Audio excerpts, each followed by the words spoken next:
Sports fans know Sundays are for football. That's why you need NFL Sunday tickets. With NFL Sunday Ticket, you'll get every live game, every Sunday afternoon, all season long. Follow your favorite teams and players live in HD. Order NFL Sunday Ticket and get up to 200 regular season games. Call your local service provider today.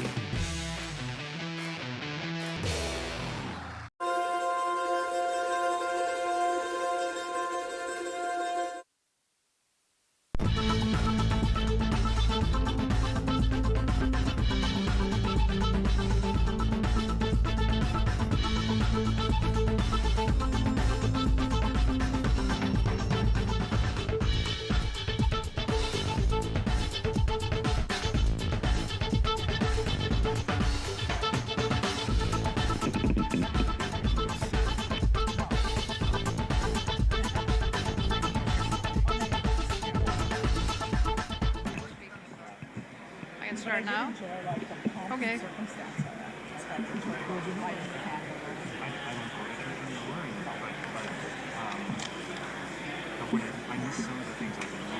Okay. Yeah. Good evening, everyone. My name is Laurie McKnight, and I'm the minister that's temporarily serving here at Centretown United Church. And I would like to welcome you all to the mayoral candidates' eco debate being held here at Centretown United Church in the neighborhood of Centretown in Ottawa. You are welcome whether you have arrived here in person, bravely, or are participating through live stream. Welcome to our moderator, Adrian Harewood, and to all of the mayoral candidates. And I would like to express my gratitude for your willingness to serve our community, doing your civic duty. So thank you. We begin by acknowledging that we are located on the unceded territory of the Algonquin and the Anishinaabe people who have dwelt here for centuries, claiming the junction of the Ottawa, Gatineau, and Rideau rivers as sacred waters, a place where healing, trade, and nation building can occur. The United Church of Canada and the City of Ottawa are learning how to be supportive as the First Nations, Inuit, and Métis peoples seek justice, truth, and reconciliation in their journey to reclaim their languages and culture, walking with them in humility and friendship as they continue to teach us about the stewardship of the land and Mother Earth. So I hope that you will have a productive, informative, and respectful debate tonight, keeping creation at the very heart of our discussion and exploration. Have a great meeting.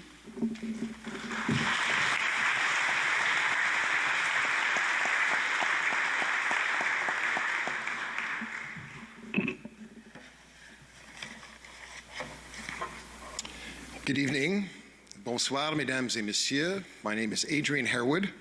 I'm a professor in the School of Journalism, professor in the School of Journalism and Communication at Carleton University. And tonight I am delighted, I'm honored to be serving as the moderator for this debate here at Centretown United Church. Tonight, we are very fortunate to present to you an in-depth mayoral candidate debate of environmental and climate justice issues. It is the last in a series of 4 eco-debates that began in August 16th to be exact. Previous eco-debates, where all 14 mayoral candidates were invited, were held in Barrhaven, in Canada, and also Orleans. And the recordings of these debates are available to you from the organizers. Now, the selection of the 5 candidates present tonight is based on a survey sent to all signed-in attendees at the previous events, asking them who they most would like to hear more from and ranking their choices. So right now, we're going to proceed with our debate.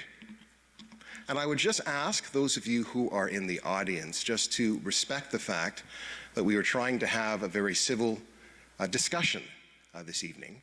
And so just allow certainly all the candidates, and I would ask also if you just allow me, the moderator, also to proceed this evening. Thank you very much for your cooperation.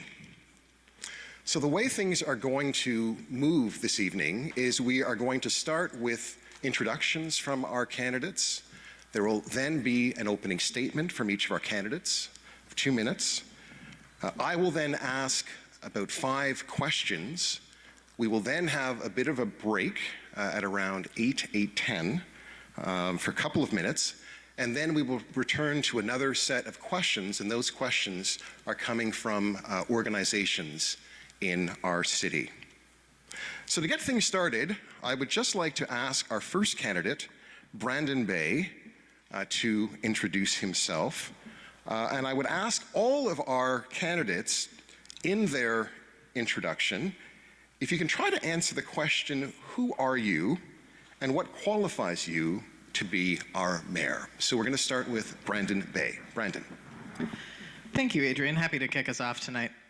My name is Brandon Bay. I'm a software developer who manages the team at a senior-focused social enterprise and a passionate community volunteer. I have helped charities, festivals, community associations, and nonprofit boards, and now I'm running for mayor. The mayor's role, to me, is primarily one of leadership and vision. As the head of council, the mayor should set the direction and tone for Ottawa's future.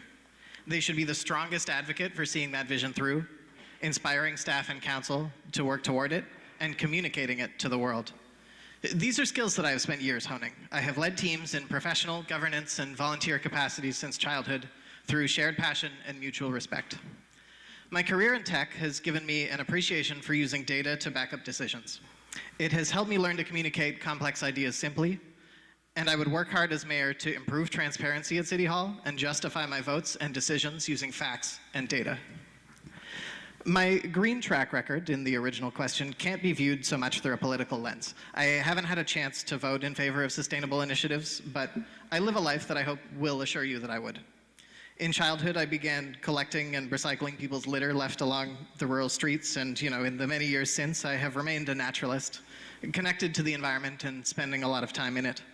I regularly take my canoe out on both Rideaus, the canal and the river, and I take transit as often as possible and love doing it. I'm an occasional cyclist, and I remain a dedicated recycler. I spoke at past eco debates about how people will always go to whatever lengths it takes to do the convenient thing, but that's often true of me, but I will also go to about any length to avoid putting an aluminum can in the wrong bin. At the same time, I won't hide that there's skills I need to improve.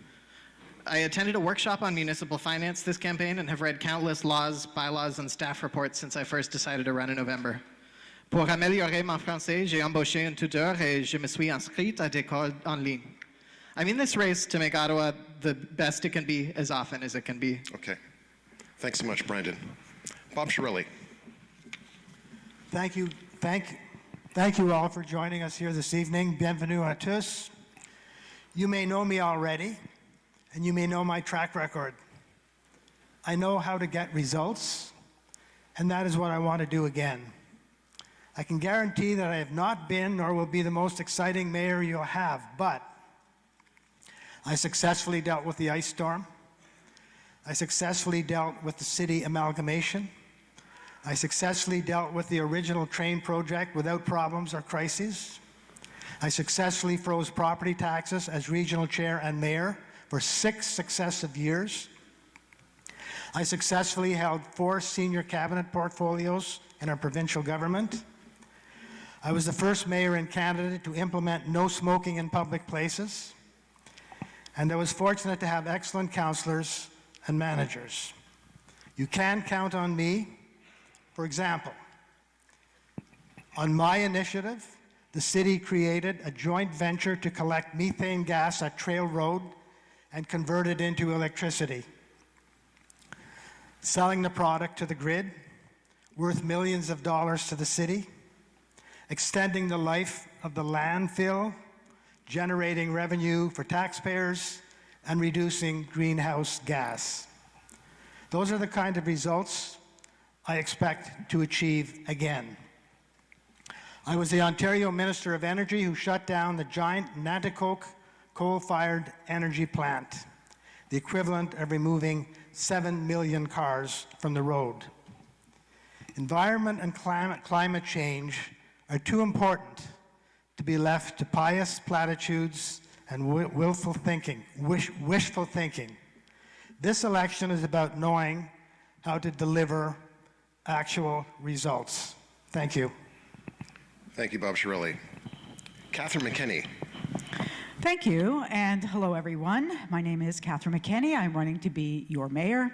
Bonjour à toi, mon nom est Catherine McKinney, et je me présente à la mairie. Let me tell you a bit about myself and my years of experience with the city and with our communities. I've lived in Canada and worked for the council there, as well as here in Somerset Ward. And prior to being elected, I was a senior advisor to the deputy city manager, responsible for all operations at the city. I am a two-term city councillor, bringing the leadership that I believe we need in our city. And this experience has provided me with the insight needed into both city finances and city operations to be mayor. I've worked major files like housing and homelessness, transit, and the LRT. As I noted before I was elected, I worked for the city. I used to help draft the budget. I saw how the city prepares the budget months before the public consultations, so it's virtually finalized before you're even asked for your input. Back then, I didn't think it was right, and I still don't. It's why I decided to run for council then, and it's why I've decided to run for mayor now. And over the last 8 years, I've fought for the LRT inquiry. I've fought to prevent our city from subsidizing corporations like a Porsche dealership. I fought to keep trees from being cut down in our neighborhoods. I walked the streets of Ottawa during the convoy with you. We built community together, and we kept each other safe. And now I'm running for mayor because our city has so much potential that's not being realized. And we can build the healthiest, the greenest, and the best connected city. Thank you. Thank you, Catherine McKinney. Mark Sutcliffe. Merci, Adrian. Merci à les autres candidats et merci à vous pour être ici au centre-ville pour ce débat. I want to acknowledge that we are on the unceded, unsurrendered territory of the Algonquin Anishinaabe people, whose presence here reaches back to time immemorial. I was very lucky that I was born in Ottawa. My parents were immigrants to Canada. They instilled in me a sense of responsibility to contribute to my community. And that's why I've spent thousands of hours as a volunteer working on issues like housing and homelessness, on children at risk, and mental health and substance use disorder. I was the chair of the board of United Way Ottawa, the Great Canadian Theatre Company, the Ottawa Board of Trade, and more. I care very deeply about the future of our city and about what's ahead for our children and grandchildren. Je suis fier d'être un candidat bilingue qui peut parler avec résidents francophones et anglophones dans leur langue maternelle. I've been listening to the people of Ottawa for more than 30 years, and since I announced I was running for mayor, I've heard two things: excitement about how Ottawa has so much potential, and anxiety about the future. I share those feelings. I've heard many of you talk about how we have an opportunity to build an amazing city. But I've also heard lots of concerns about the rising cost of living, whether your kids will be able to afford a home in Ottawa, the issues that we've had with public transit, the future of downtown, and of course the impact of climate change. I believe that it's time for a change at City Hall. I will bring change that puts people first, change that respects and serves everyone in Ottawa, no matter where you live. I have a plan to get everyone working together to build a better city for everyone. Merci. Mark Sutcliffe, thanks so much. And now, Newark Kadri. Mesdames et messieurs, bonsoir. Je m'appelle Nour Kadri et je suis un professeur à l'Université d'Ottawa dans le domaine de l'intelligence artificielle. And I teach also at the School of Management in the Executive MBA program in Strategic Management and Corporate Governance and Ethics. I'd like to acknowledge that we are also on unceded and unsurrendered territories of the Algonquin and Anishinaabe nations. They are the caretakers of the land, and we should learn from their wisdom and their knowledge, especially when it comes to the environment. I want to thank Adrian for moderating this. He said that he's liberated when he became a professor. I feel the joy of being liberated all my life, being a professor for 20 plus years now. I would like to thank cafes for organizing these debates. This is the 4th debate I participate in, and I want to thank you all, the people who are attending these debates.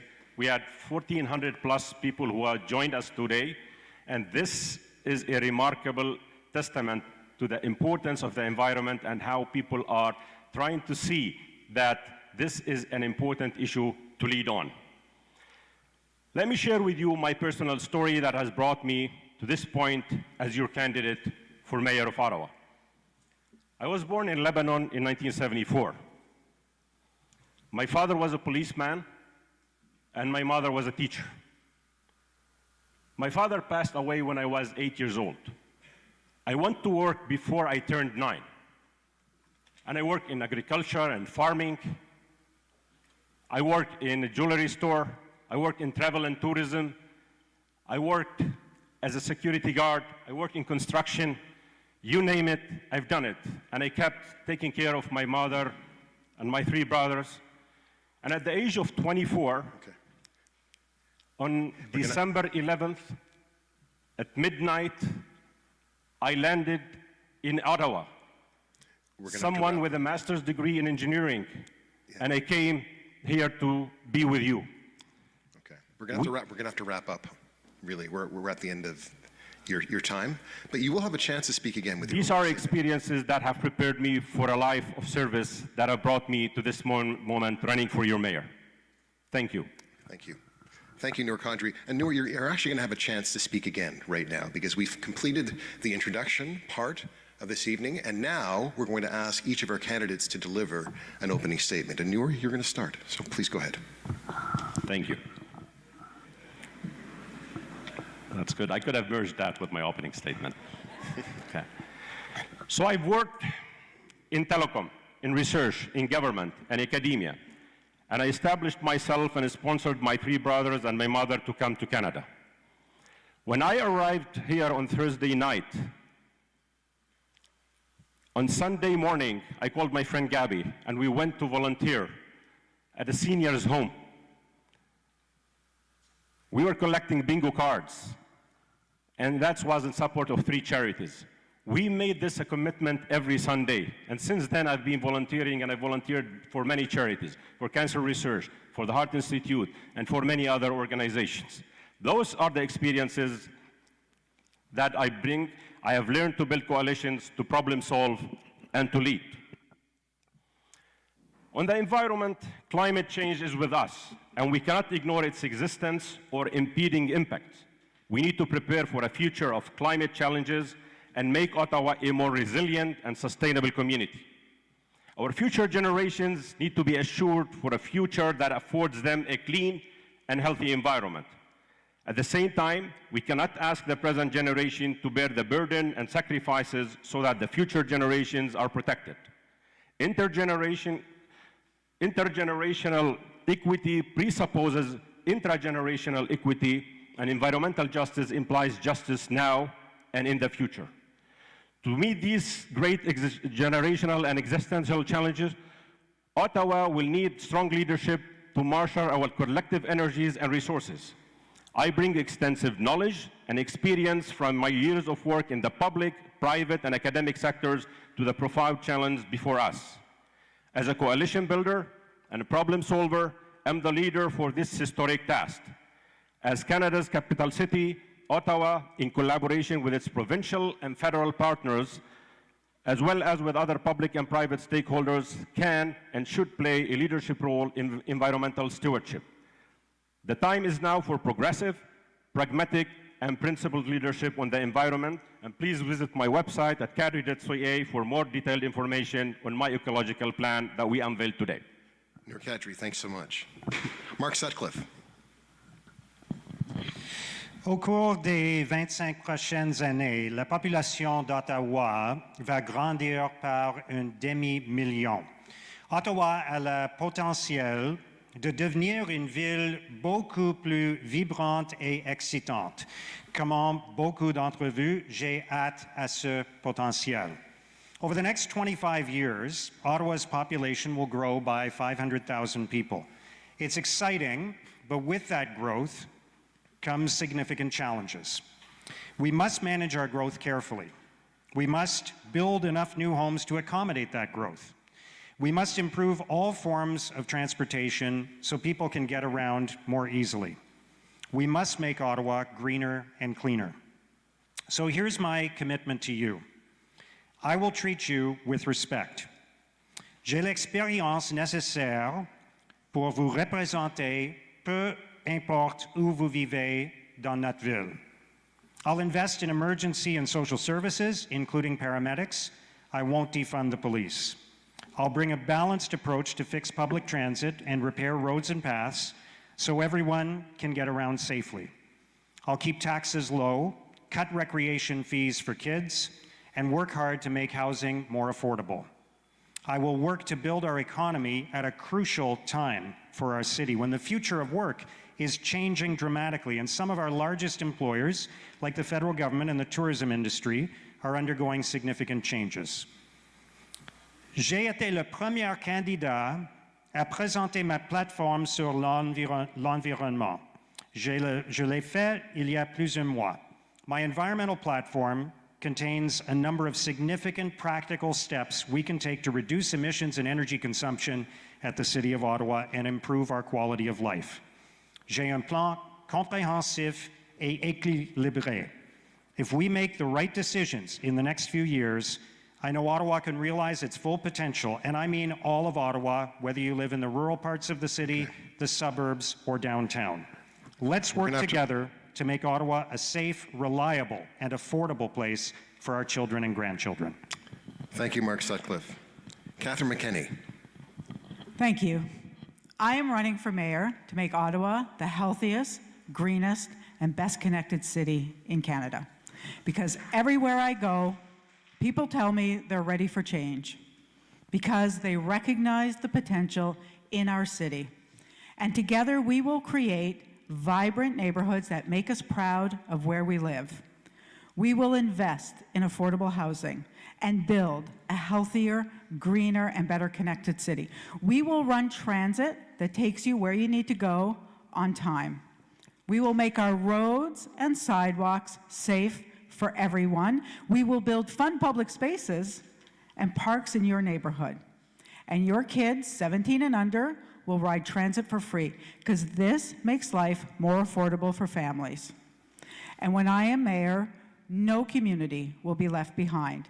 I am running to build a world-class city for affordable housing, for reliable and affordable transit, for safe cycling, for making Ottawa a world leader in climate action, and to give you a say in how decisions are made. Because I know that when the city budget is drafted, they write it in July and don't consult you until October. I am running to change that, to bring you into decision-making at City Hall, and to build a City Hall we can all trust.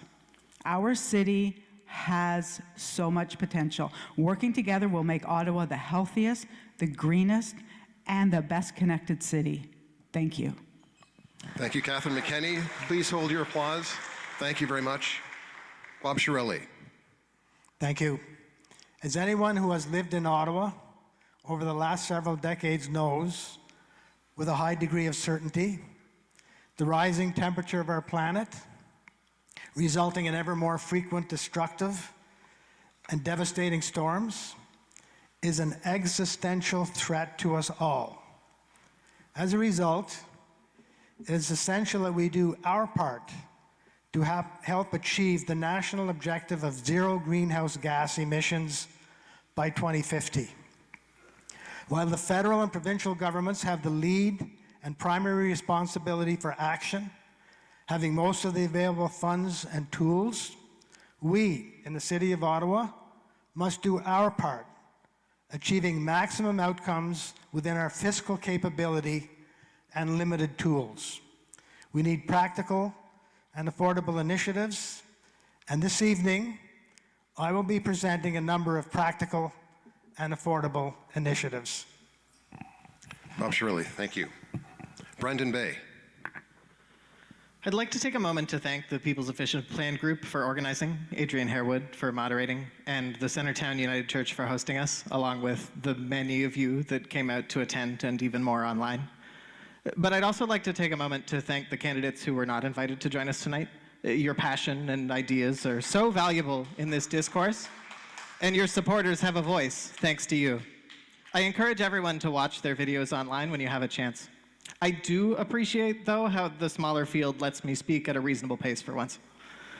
I have been hearing from residents across the city about the unbearable cost of housing, the embarrassing and painful state of transit, and their fears about the future of employment and climate change.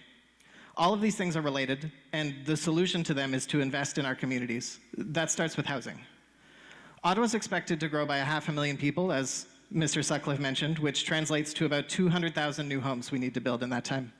This growth is going to have an impact on our climate, the land that we lose to build them, the way these people move around, and the environments that we build for them. Council, then, should focus its energy on ensuring we build sustainable, complete communities. When we have these communities, staying close to home becomes viable and appealing, every part of the city becomes a destination, and small businesses thrive with a local pool of customers. Communities grow together, and neighbors support one another, making our homes friendlier, safer, and more inclusive. Remote workers can thrive in their own neighborhoods, and employees in the world's top knowledge economy jobs will want to live and work here.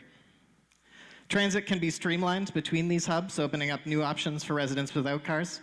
Emissions go down as people drive less, and roads become less congested as people stay home. Complete communities progress our other goals too.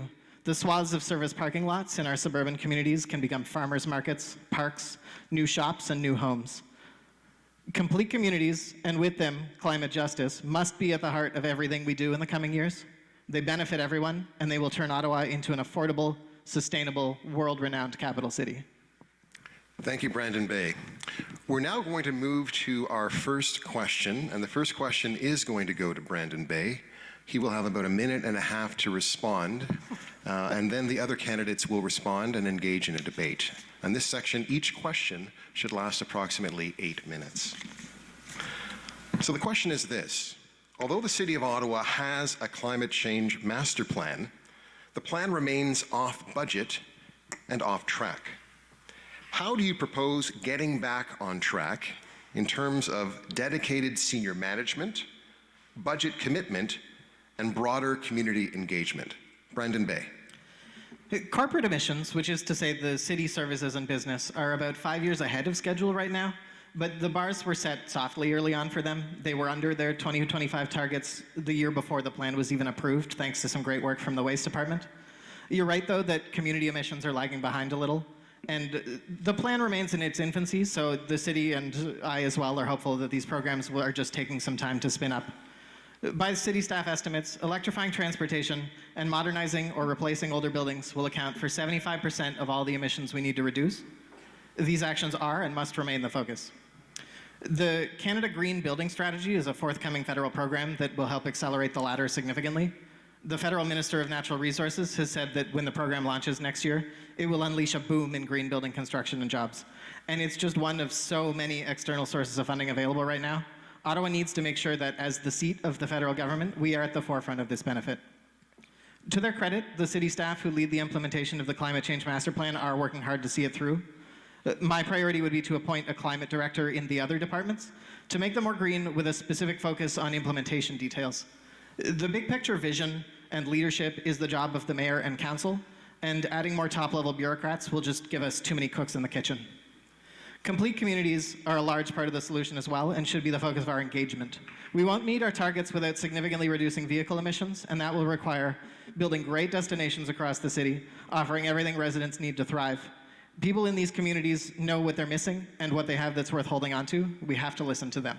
Thank you, Brandon. Bob Shirelli, your response? Thank you. You asked, how do we get the master plan back on track?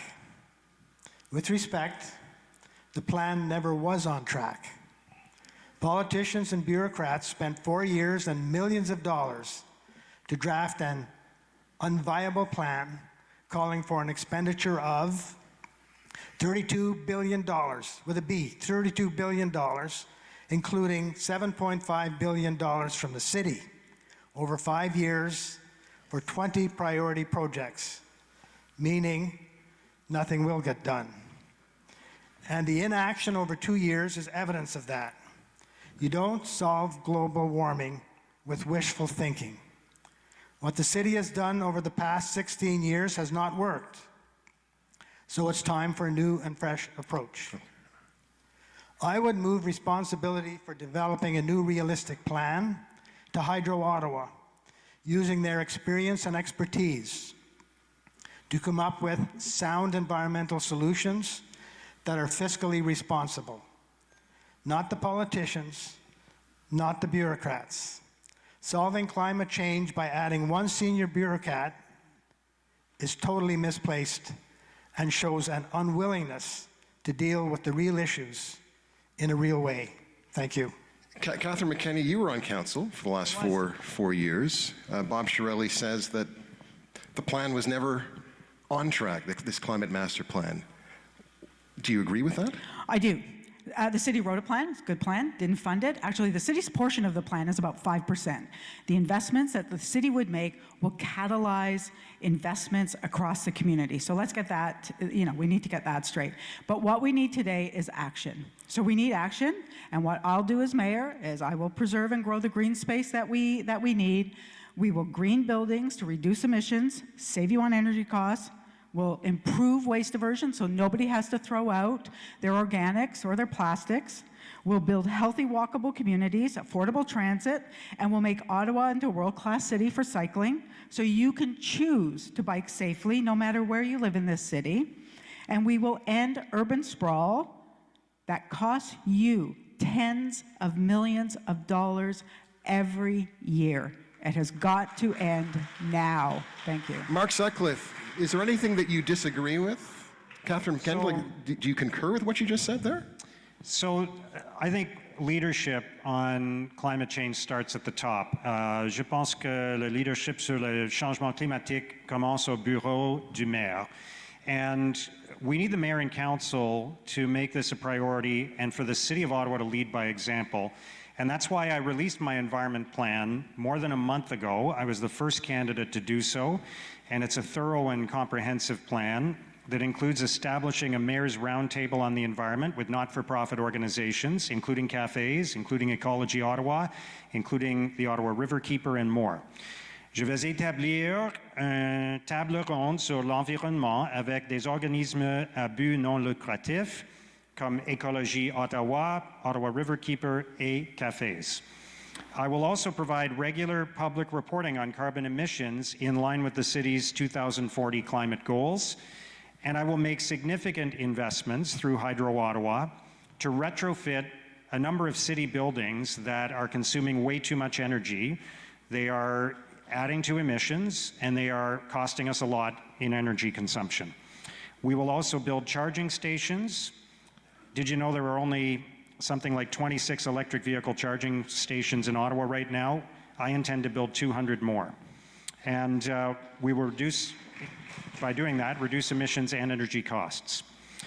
And I intend to plant 1 million trees over the next 4 years. That's an ambitious goal, but I think we can get it done. Thank you. I did want to ask you, though, Mark Sutcliffe, because you didn't really answer the question. How does your plan differ from Catherine McKenney's plan? So I think there's one big difference, which is I think I'm going to invest in a balanced approach. C'est un plan équilibré. My intention is to do a series of things, not invest $250 million in bike lanes. That's one difference between our two plans. And that's an expensive plan that will mean the city will have to borrow a lot of money and pay a lot of interest over the next few years. Noor Kadri. I don't think there are balanced approaches when it comes to the environment. The environment is our collective responsibility and stewardship. All of us must bear responsibility for preserving a clean and sustainable environment. An engagement of all is a precondition to a successful environmental plan. And devoting sufficient resources to its success is key. But devoting sufficient resources must be premised on the use of scarce resources efficiently and economically. We cannot postpone action. We cannot underfund necessary programs, but we cannot and should not waste valuable resources. Our program must be conceived carefully and judicially in time and must be effective and efficient. And if you look at the plan that we have at the City of Ottawa and the master plan, this is going to cost $57.4 billion. This is about $61,000 out of every pocket of the people in Ottawa. This is too ambitious, but we shouldn't be looking at it and putting the burden on the citizens of Ottawa. Our plan is to build a green economy. It sounds as if you're calling for balance. No, we want to build a green economy, and it's not a balance. We need to utilize our funds in a different way, and we need to look at funding from a different perspective. We're going to have a best practices approach for funding. There are hundreds of billions of dollars that are available from infrastructure banks, from venture capitals, from green municipal funds, and only 15% of that makes it to the cities. Why? Because the city was an adapter, not a shaper. We are going to change that. We are going to be a partner and bring those monies to be invested in Ottawa and create green-collar jobs and deliver on a master plan that is going to be for the people and of the people. Bob Shirelli, should cost matter when it comes to fighting climate change? Should cost matter, the cost of some of these plans? Does it matter? We have a $6.2 billion budget in the city. We have debt of $350 billion. We pay $250 million a year in interest. We've got 17,000 employees. And in this election campaign up until now, there have been some very interesting initiatives have been proposed. And I can't remember seeing any single one of them calculating the costs to do what they wanted to do. Our city is in very serious financial trouble, and we need to have serious financial management. We cannot go out and make the type of commitments or promises that you're making without showing how it had been costed out. So that's one very, very significant point. Catherine McKenney, has your plan been costed out? My plan is costed out.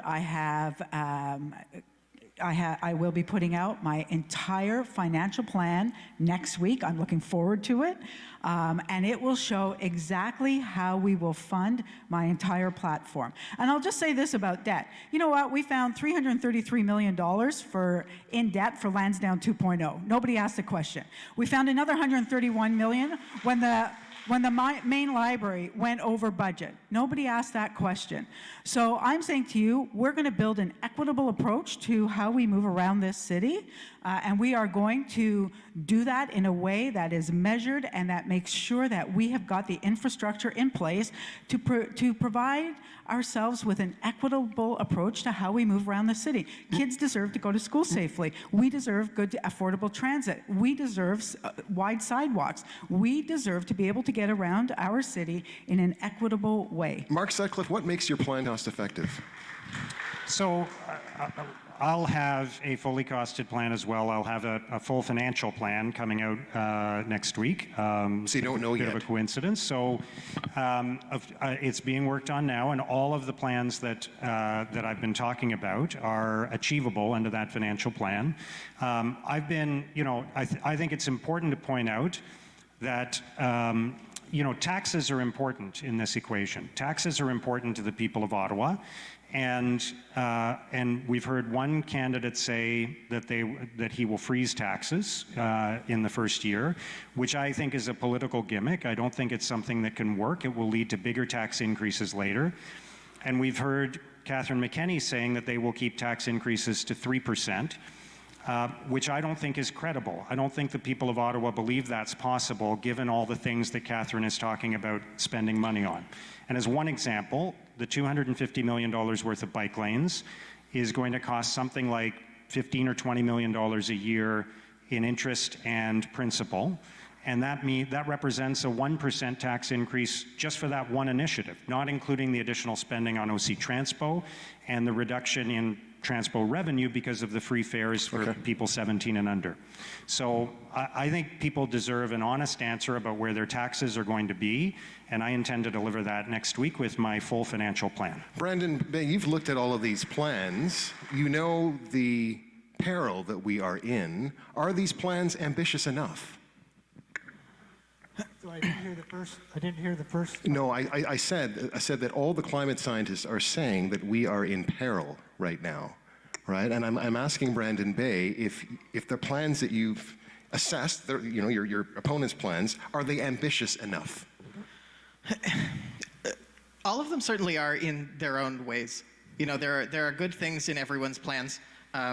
Investing in alternative transportation infrastructure, which is core to McKenney's plan, is absolutely important. It gives people alternative options to get around the city, and it removes vehicles from the road, both helping the people that continue to drive by reducing congestion on the streets and lowering emissions in the process. Bob has a great view towards the cost of this all, and that is something to be concerned about. But as I've mentioned, there's an incredible amount of money on the table, not to mention that the federal government this week, it was announced they have $20 billion that they're not sure what to do with. So, having their ear in the capital city, maybe we can talk them into committing some more funds towards these important initiatives in this time of crisis as well. Mr. Sutcliffe's plan to plant 1 million trees is good, and I'd love to hear more about where exactly they're going to go, but we do need to improve the tree canopy in the city, and these are important things that we should be looking at. And I think Mr. Kadri in particular is really focused on the crisis of the moment and understands well how urgently we need to take action here. Noor Kadri, final word to you in this section. Well, thank you, Brandon, for saying that about my plan. My plan, especially my environmental plan, is being endorsed by a lot of economists and environmentalists. Today, we've got an endorsement and a thumbs up from the deputy leader of the NDP and deputy environmental critic Alexander Boris for our plan. And this is a testament. And I'm proud to say that a lot of economists, that are leading economists in the country, are supporting our plan, especially when it comes to the environment. There are a lot of candidates that are saying things that are not achievable or not attainable, and I agree. But Mr. Sutcliffe who's not? Well, whose plan is not achievable? Well, Mr. Sherrill is saying he's going to freeze taxes, and that's not doable. You freeze taxes, and then you cut services. That's the way that it happens, because the city is under a lot of pressures. There are collective agreements for salaries, and people have to pay those salaries and the additions that they have negotiated. 13 unions exist at the city. The city has a fleet of buses and ambulances, and the gas prices are going up. So the city is under the same inflationary pressures. But what we need to do is to make sure that we get into best practices of city finances, tap into that market of the green energy, and the hundreds of billions of dollars that we can bring into the city, and that's how we are able to do it. I want to be an inflation buster. I don't want to give you a 7% tax increase. We're putting our numbers at 2%. Our plans are costed, and I'm yet to hear from Mr. Sutcliffe what is his number. He is dancing around the issue, and he's not given a number on taxes. Okay, and this is dangerous. Your number. Okay, we're gonna have to end it there. Thank you. That's the end of that first section. We're gonna move on to our second section, and I'm gonna begin with Bob Chiarelli. And the question is this: name 3 things you would do differently from Mayor Jim Watson in terms of leadership and pulling council together to address the climate and housing homelessness crises. Bob Chiarelli. On the issue of leadership, I always endeavor to pull council together for all important decisions. For all important decisions, including climate, housing, homelessness, the budget, and all areas. There's serious issues in terms of communication and cooperation at City Hall that needs to be rectified in a major, major way. I have an open door policy. I've had an open door policy as regional chair and mayor, that any councillor at any time can come into my office and raise any issue and try to have those issues resolved.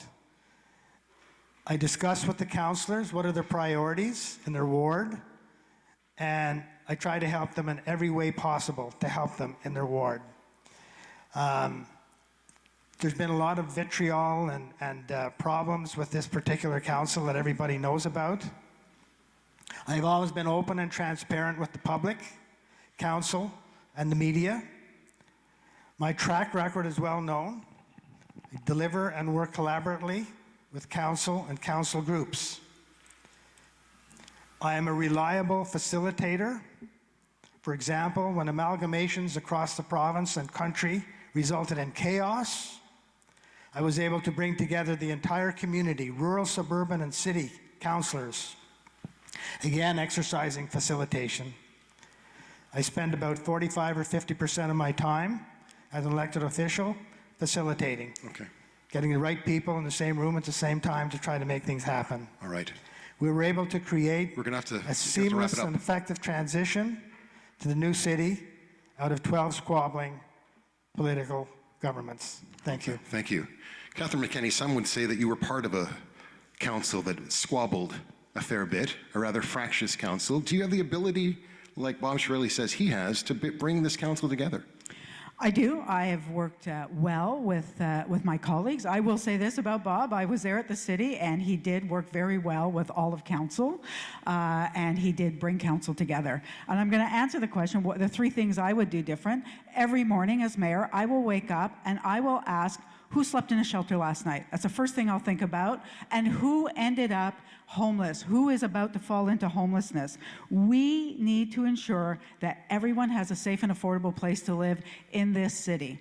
I will aggressively turn my climate plan into action. I will work with my council colleagues to ensure that we have the city that you deserve every single day. And third, I will be transparent. I'm going to tell you who's funding my campaign before you go to the polls, and I will make sure that we bring you into every decision-making discussion at City Hall in a very meaningful way. Thank you. Mark Sutcliffe, you have no political experience. You know, Bob Shirley has decades of experience. What makes you capable of bringing this council together? So I have lots of leadership experience in the community. I've worked my whole life in Ottawa and been a leader throughout my career as the chair of the board of organizations like United Way and the Board of Trade, the Great Canadian Theatre Company, Orchestra, many other organizations. I've always worked well and achieved consensus in any leadership role, in any of the many leadership roles that I've held. I want to go back to the original question, though, and by the way, I want to, issue a bit of a mild objection to everybody calling me Mr. Sutcliffe all the time, Brandon and Noor, making me feel old. So please call me Mark. So my goal as mayor is to bring everyone together to solve the problems that we're facing as a community, and I have committed to building 100,000 new homes in Ottawa over the next 10 years, including 10,000 affordable and supportive homes.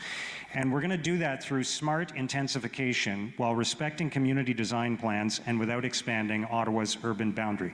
That's the way we have to do this.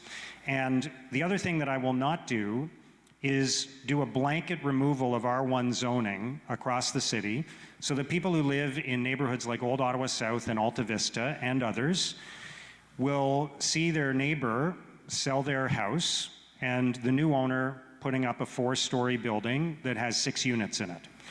We're going to achieve intensification, but we're going to do it in a smart way. There are other candidates proposing the complete removal of R1 across the city, and I don't think that's what the people in different neighborhoods in Ottawa want. Okay, thank you, Mark.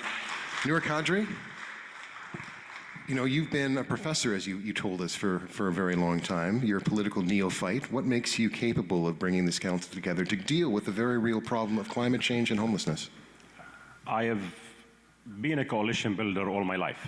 And in my political career, I have worked with the National Democratic Institute of Washington, and I went to many emerging democracies around the world. And I have built coalitions between opposing parties. And you know how the world is wrecked within emerging democracies. And that experience, I can bring it in order to bring the council. What I see in the two camps, the one that are led by Mark and the one that is led by Catherine, is that those are the same two camps that are dividing the council now that we have. There are lots of things at City Hall that are not working. And if you look at the co-chairs of Mr. Sutcliffe or Mark, there are a lot of them that are councillors that are supporting him, that are part of the same group of Mr. Watson. And they were always in fights with the same group of Catherine McKinney. This is going to be an extension of what's happening on council. So what I'm going to do differently is that I want to make sure that we bring council together. I've got experience in coalition building, and I am able to speak to Tim Tierney and Laura Dudas on one hand, and other councillors like Catherine McKinney who supported her, whether they are Sean Minar or Ralston King or other councillors in City Hall. Okay. Brandon Bay, what will you do differently than former mayor, or not former mayor, he's still our mayor, but Mayor Jim Watson? Much like my fellow candidates here have been speaking about, it's important to address the fact that in this last term of council, Mayor Watson appeared to take a very hard line with those who disagreed with him, and it's essential that we work with all wards and all councillors towards their goals, not just those who often agree with us, to ensure that we're improving the whole city over the next 4 years. I'd also draw on my background in software and see the city leverage technology to improve both service delivery, but also data-based decision-making and government transparency, and really just communicate better with the city. I'd also like to talk about the importance of holding developers accountable, which we saw less of than we should have in the last few years. In particular, ensuring that project plans are well consulted with the community and that they're not changed during construction in ways that eliminate mixed-use spaces, affordable housing, parks, or other important community features. We have to build faster, but we have to do it in a way that builds incredible communities for everyone. I'd also just like to briefly clarify what Mark was speaking to R1 zoning removal. Going from R1 to R2 just means you can build duplexes now. That's it. The buildings don't get any taller. It just means two families can live on one lot. And it is essential that we remove that restrictive, exclusionary zoning to build the important intensification we need in the city. It won't disrupt our communities at all. Catherine McKenna, you were nodding throughout the time that Brandon Bay was speaking, which suggests that you're in violent agreement with everything he said. Is that the case? Sure, I'd use violent, but, but yes. Let me tell you this. So Brandon's right. You know, removing R1 mostly means moving to R2. The province is going to do it. We need to get ahead of it. We need a Made in Ottawa solution so that we are making decisions for our neighborhoods. And I'll tell you this, if we accept that we are going to build a new subdivision, Taywin/Taggart subdivision, here's what we know. $465 per person per year forever. That's what it's going to cost. It's not a cost that we can pass along to our future generations. We have got to limit sprawl. We've got to not develop beyond our existing urban boundary, and we can do intensification in gentle ways, and it can lead to better, more walkable, more compact neighborhoods. We don't have to fearmonger. We don't have to tell you that you're going to have 6-story buildings or high-rises in your neighborhood. As Brandon said, it will often mean a duplex, 2 families living where one does now. Bob Shirelli, do you have a response to that?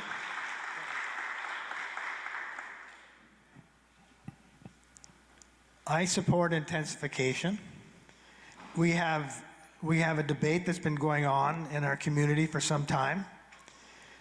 My position is that further expanding the urban boundary is a decision to be avoided, with any approval of expansion made only under exceptional circumstances. Mr. Willis, who is the outgoing planning director at the City of Ottawa, was of the opinion, and he stated it publicly, that we have 10 to 15 years of property available for housing at the present time. So there's no need to expand the urban boundary to any significant extent. The question of intensification I think there's a very, very strong consensus amongst the public to have intensification.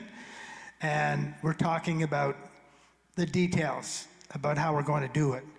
We're going to work through those details over the course of the next couple of years. Okay. But there are tremendous opportunities for intensification. We have developers who are interested in intensification. You can see them building high-rise buildings. Some of them sometimes are opposed, but intensification is the way to go. I think there's a very, very strong consensus. In terms of the single... Okay. Finish. Very quickly. It's not working. It's not working. Yeah. Oh. Just finish up. He's telling me to be quiet. Yeah, just finish. Okay. Let him finish. I don't mind. I've given everyone a bit of padding. Finish up. Finish up, Bob Shirley, please. Finish what you were going to say. No, that's okay. Okay. I'll give up my time. All right. Thank you. Noor Kadri?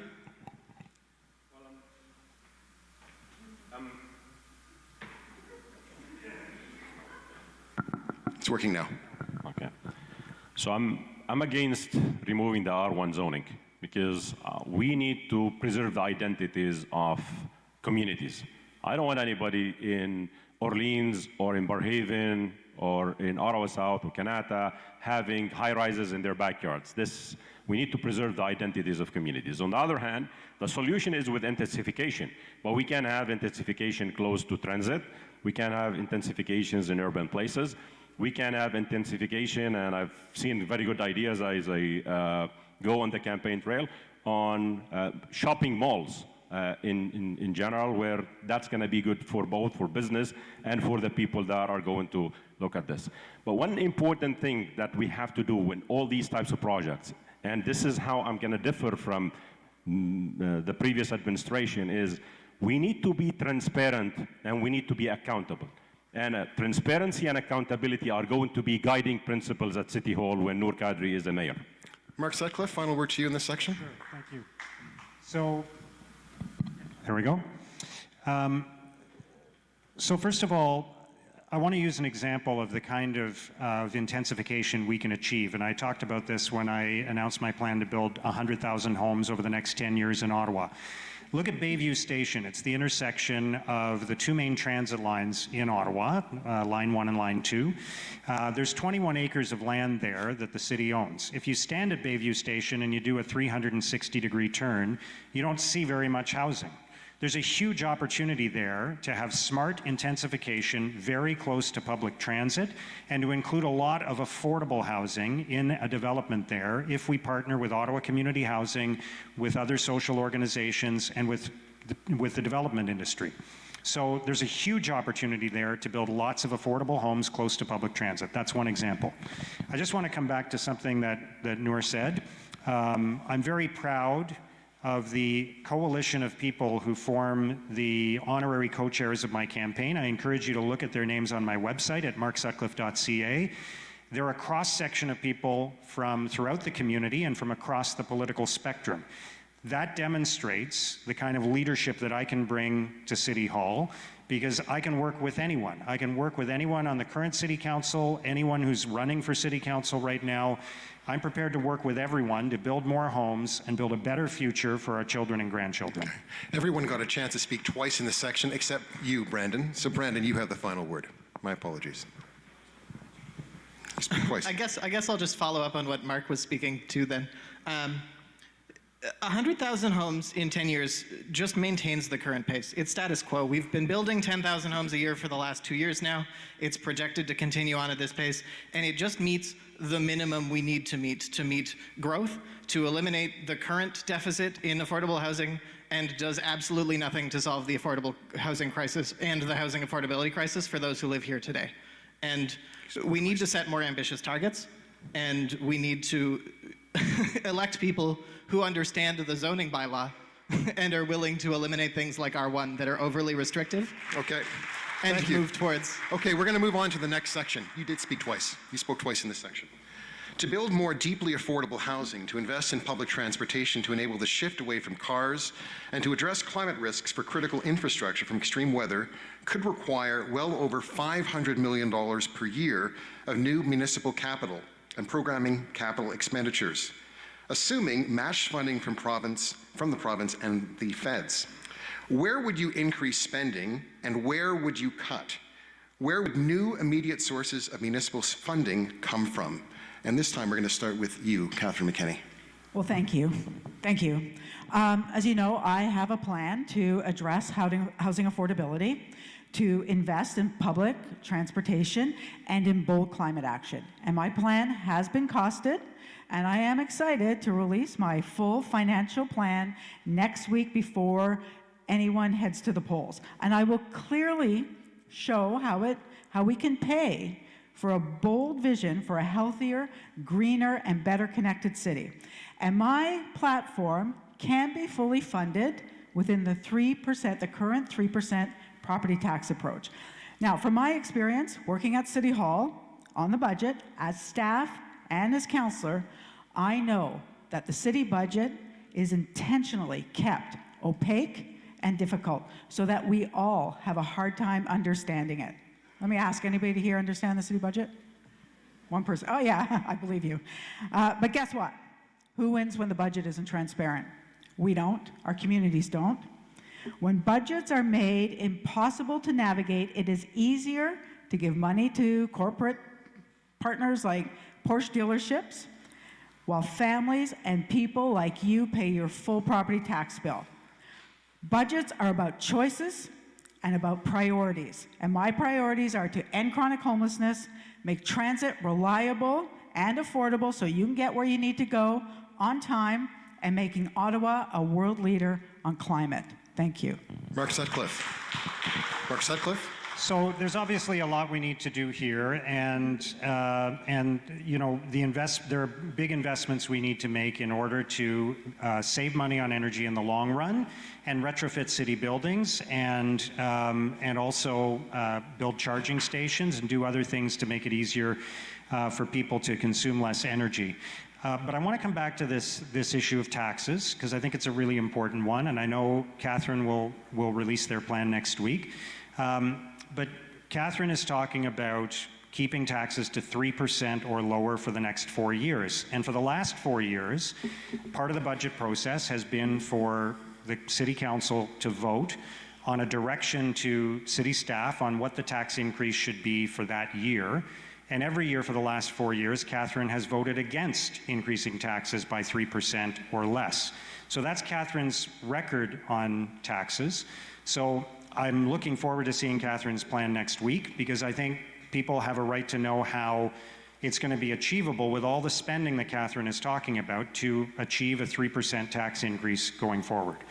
I think it's going to, I think it's going to be very difficult for that to happen with all the spending on OC Transpo and on bike lanes and other initiatives that Catherine has already committed to. So there are lots of things we need to do as a city, and we need to invest in affordable housing.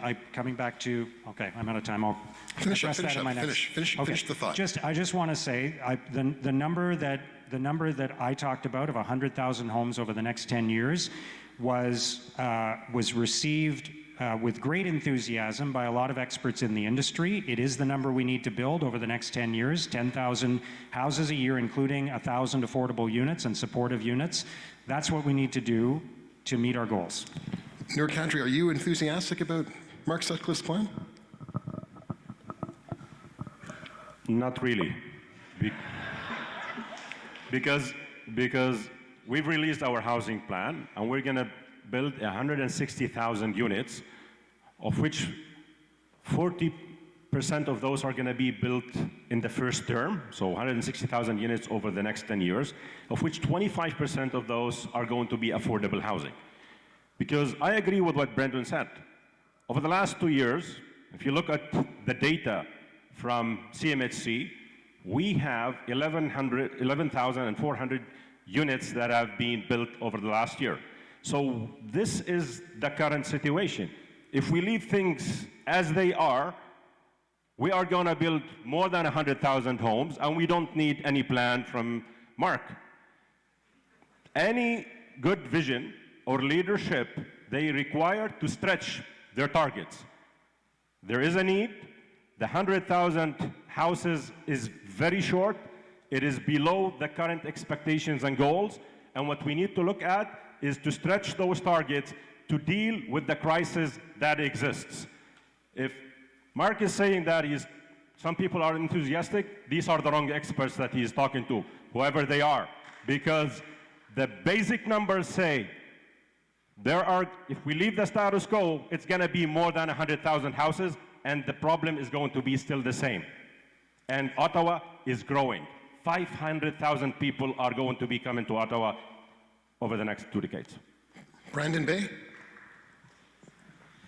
I actually think Noor is on to the exact number. 160,000 units is my target as well. I think his plan is a little ambitious in the rate we can get there, though. It takes time for city policies to make an impact on the way things are moving in the city, and I think to get there, we should look to double the rate of housing built by about 2029, which means it's more like 45,000 in the next 4 years. We're not going to be able to jump that far ahead that quickly. But 100,000 is not at all enough to do anything more than meet the immediate need of the city's growth over the next decade. But I'd also like to go back to the original question a little and say that Catherine McKinney is right. The budget is way too vague and difficult to parse, and so someone on the outside of council today looking in, trying to identify places to make cuts, it's very difficult. And I'd like to see more technology leveraged in collection of data on the way various services are performing, on where their money is spent, and expose that both to the public and to the council to make more informed decisions on our budgeting going forward.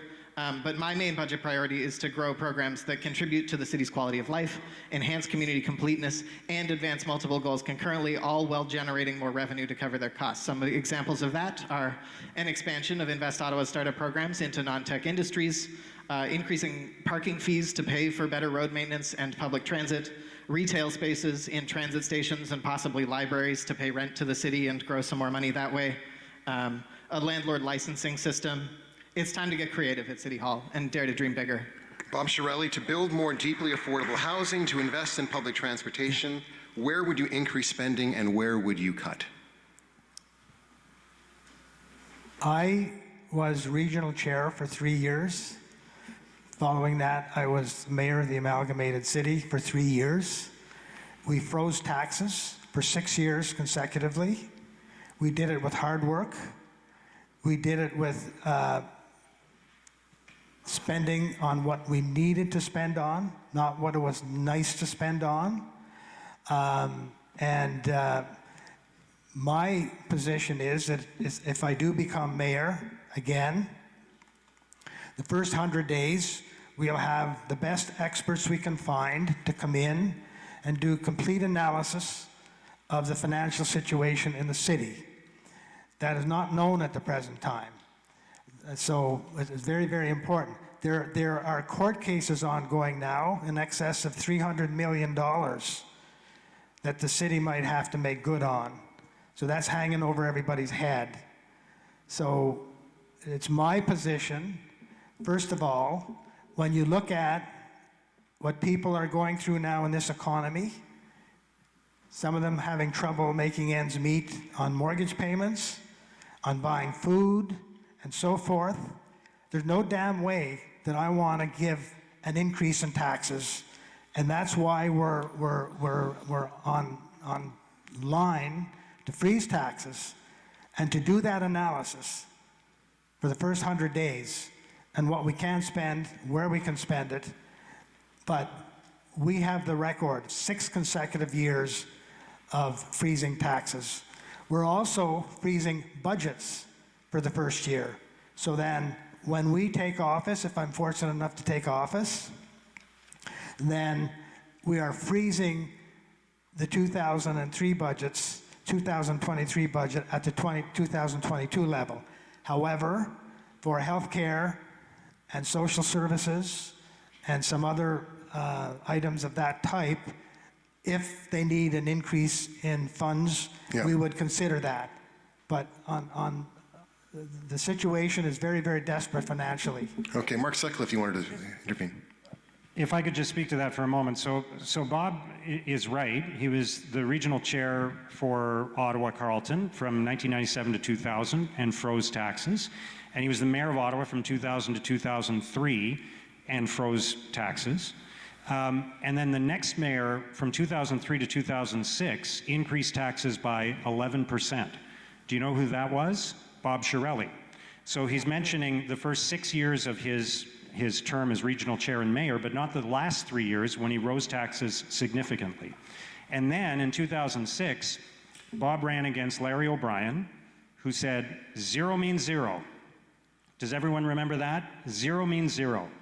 How did that work out in 2006? Bob ran against Larry O'Brien and lost to Larry O'Brien on zero means zero, and now Bob's the zero means zero guy. That's not realistic. It's not. Does anybody think it's realistic to freeze taxes with inflation rising as rapidly as it is? Does anyone think it's realistic to freeze taxes with the priorities that we have right now as a city, including addressing housing and homelessness? It's not realistic, it's a political gimmick, and it's not going to work. Catherine McKenney. Thanks. I just want to respond to the fact that I voted against successive budgets, and I'm going to tell you why. Because they did not meet the priorities of people.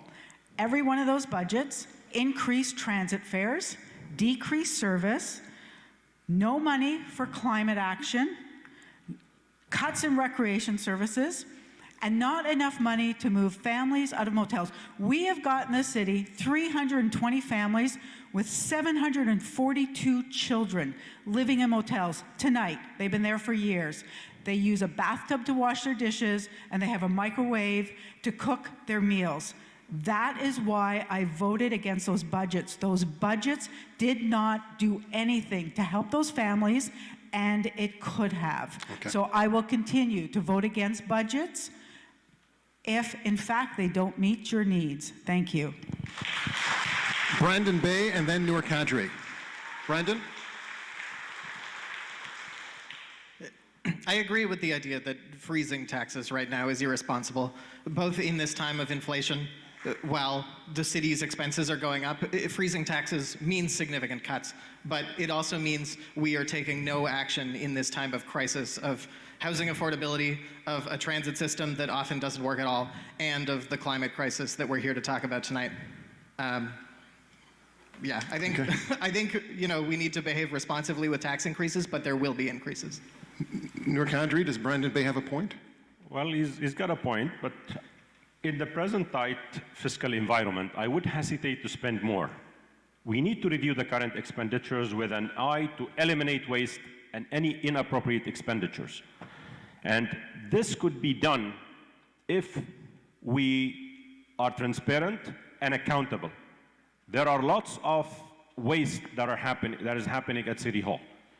And when we have a clear budget and we have proper consultations and everything is transparent, then we can be accountable and we can prioritize things and move forward. So eliminating waste will free resources to be used where they are needed the most and where they can create the biggest bang, realizing our priorities for the monies of the taxpayers of the city of Ottawa. Okay. Bob Chiarelli, final word to you in this section. Bob? A lot of you have heard Professor Ian Lee, who is very, very well recognized worldwide. You often hear him on the Rob Snow Show, but he's very, very credible in terms of his analysis. And I have a quote from him. Bob Chiarelli is a fiscal realist. He's the only person thus far who is speaking the truth to those who are eligible to vote in this next election. We are in a crisis, and you don't hear that from anyone else but Bob Chiarelli. Give him the credit to have the courage, the guts, the backbone to speak the truth to all of us and tell everybody, no, it's not the best of all worlds. We're facing a very real crisis. And I stand by his words. Okay, we're going to move on to the next section. Mark Sutcliffe, as mayor, what would you do to protect and improve access to green corridors, tree canopy, local wetlands, and shorelines? How would you advance equal access to local healthy food and protection of existing agricultural lands? Thanks, Adrian. So there's a lot in that question. As I mentioned earlier, we need to plant more trees. Alors mon objectif est de planter 1 million d'arbres au cours des 4 prochaines années. I think green space is a critical component of having a greener and cleaner city in Ottawa. We have to protect the environment. I will also work with the Rideau Valley Conservation Authority and the NCC to protect the riverfront and the land that they control in that area. I'll continue with the investments that have been made into the Ottawa Sewage Overflow Control Program and have real-time reporting on any of the overflows. And as I mentioned earlier, we'll have a roundtable that will include the Ottawa Riverkeeper, cafes, Ecology Ottawa, and others. And I know Catherine McKenney is promising to work with the federal government to make the Greenbelt a national urban park, which is not a bad idea. I'm not opposed to that idea, but that's protecting space that's already protected. So, you know, I think we need to make sure that the Greenbelt continues to be protected by the National Capital Commission and recognize that 25% of it right now, roughly, is farmland, and we need to continue to have that farmland as part of the Greenbelt going forward. I just want to pose the question in French as well. En tant que maire, que ferez-vous pour protéger et améliorer l'accès aux couloirs verts, aux couverts forestiers, aux zones humides locales et aux rives? Comment ferez-vous progresser l'égalité d'accès à des aliments sains locaux et la protection des terres agricoles existantes? Cour. Noor Kadri. Well, accessibility follows availability. We need to ensure that we have first the green spaces, the green ravines, the green corridors, the public and communal gardens, and of course, sufficient tree canopies. Once we have the appropriate space devoted to these green spaces, we need to protect them and safeguard the accessibility of the residents and the communities to them. We should avoid concentrating these areas in few favored communities because balance and equitable distribution is key here to the access to that program. Many cities and communities, they have recognized that you cannot and should not source food from distant places. There are now available and economic technologies such as vertical farming that transform agriculture and food production into urban areas. And what is even more important is that these vertical farms produce healthy and clean food with the least amount of hands to handle the produce. So we need to balance these things out. The other important things that we need to be careful about is 82% of Ottawa is rural space, and that's got about 1,100 farms. And as part of our plan, we want to make sure that those farms are well equipped and repurposed and supported. For instance, we've got an initiative for smart farms, and these farms can have double the produce. They can have big support in terms of the cattle and the productions in there. And the trend that is going now is to have regional supply chains. We have experienced this through COVID, and we have seen the shelves going empty, and in some other situations, things have become expensive. We need to change that as we go by supporting our farmers in the rural space. Thanks, Noor. Brandon Bay. Noor's right. We have an incredible knowledge base here with all of the 11,000 farms he mentioned, and as one of Canada's strongest tech hubs. If we bring those experts together, we can easily be a world leader in ag tech. The Greenbelt has, among other things, given us a ton of south-facing, unobstructed horizon, which is ideal for greenhouses and vertical farming. Ottawa should expand its urban farming while we still have so much agricultural land and so many working farmers. That industry is seeing a decline in people going into it, and city growth is always going to be a mess of competing interests. I believe we should limit how much we expand the urban boundary, but this will surely not be the last time in Ottawa's history that we lose rural lands development. Local growing is good for the economy, for the environment, and for our health, and we need to figure out ways to keep doing it well into the future. Tech is a great option, but we've got others as well. The Kilbourne allotment garden that's in danger of being paved over is an incredible example of good community gardening that we should be replicating across the city. Shepherds of Good Hope, a shelter in the market, already receives a significant share of its summer produce from Kilbourne gardeners, and we can be doing that across the city with more fruit and nut trees, with more community gardening, with all of these crops benefiting shelters and food banks and other community groups. And as the city's density grows, we've got options to build green roofs and green balconies on new multi-unit housing that could help take backyard gardens into the sky. We've got tons of opportunity to expand our urban agriculture, and we should be taking advantage of that. Bob Shirelli. A lot of things require money that need to be done. I have a comment or two about that. We have all seen the financial burden of homeowners, renters, and small business owners.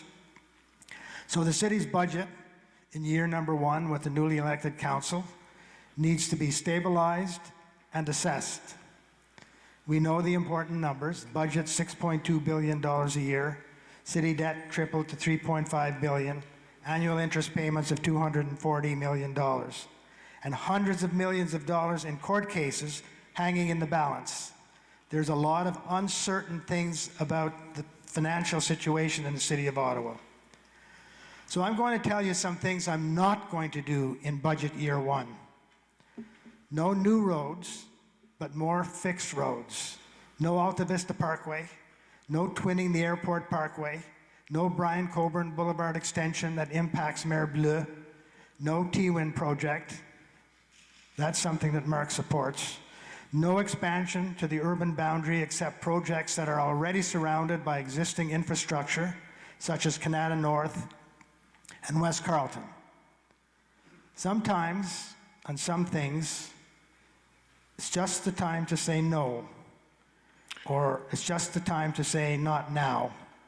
That's how I managed 6 years of budget without a tax increase. But Bob Shirley, I don't think you answered the question, really. Like the question was, as mayor, what would you do to protect and improve access to green corridors, tree canopy, local wetlands, and shorelines? I don't think you addressed that in your answer. It's the funding that's required to do a lot of that type of work. So you're saying you wouldn't do it? You're saying the city can't afford to do that? That's the question that's a thing that we have to decide. That's why I'm saying that if I become mayor of the city, we have to do an analysis of the city for the first 100 days and find out how serious the situation is and what can we do and what can we not do. When I'm saying we're not going to spend on these things, it's because we don't have the money. Okay. They're not absolutely necessary at the time, and we need to put the money where the money needs to go. That money might go to those things, right. Okay? But we can't say for sure at this particular time. Catherine McKenney, do you agree that these things are not absolutely necessary? No, I don't. They are absolutely necessary. I certainly support Mark's plan to plant 1 million trees, and if I'm not successful, I may likely apply for a job as a tree planter at the City of Ottawa. Thank you. And you know, if you know my record as councillor, I've always fought also to protect our trees. We have to protect our existing trees and prevent future, further nature loss. And that is why I will work to turn the Greenbelt into a national urban park and protect that green space from further development forever. It has been chipped away at, and we need to stop that. I'll remind you also that I fought to protect the Jock River floodplain from development. That will likely result in flooding in people's homes in the future. And as your mayor, I can assure you that would not happen again. And I am committed to maintaining our current urban boundary, pre-official plan, and ensuring that no more agricultural land around Ottawa is slated for urban development. Thank you. Okay, thank you. We're gonna have to end this section there. We're a little bit over time, and we do want to get to the questions from the host organizations as well. So I'd like to ask Angela Keller-Herzog to come forward and say a few words. We're taking a short break right now. And then we'll return to the questions in a couple minutes. So Angela Keller-Herzog has a couple words to say. Okay, got mic or over here? Right here. All right. Yeah. Ooh, okay, hi everybody. So I want to welcome all of you, both our virtual viewers and those of you who've decided to join us here live. It is an immense pleasure to be spending 2 hours of time with our candidates here talking about environment and climate justice. These are two extremely important issues, and I'm here to welcome you on behalf of the People's Official Plan Coalition. Yes, we are better when we work together. So the POP Coalition, I'm here to tell you, is on our working group to organize this event for you tonight, has been cafes, CAWI, the City for All Women Initiative, the Council of Canadians Ottawa chapter, Ecology Ottawa, FCA, the Federation of Citizens Associations, and lastly, For Our Kids, a group of parents that are deeply, deeply concerned about the future of our kids and grandkids in view of the impending or already going on climate emergency. So thank you to all of you, and I think that many of us have been asked to hold our applause, so maybe we can let loose for a moment and give our applause to these 5 great candidates.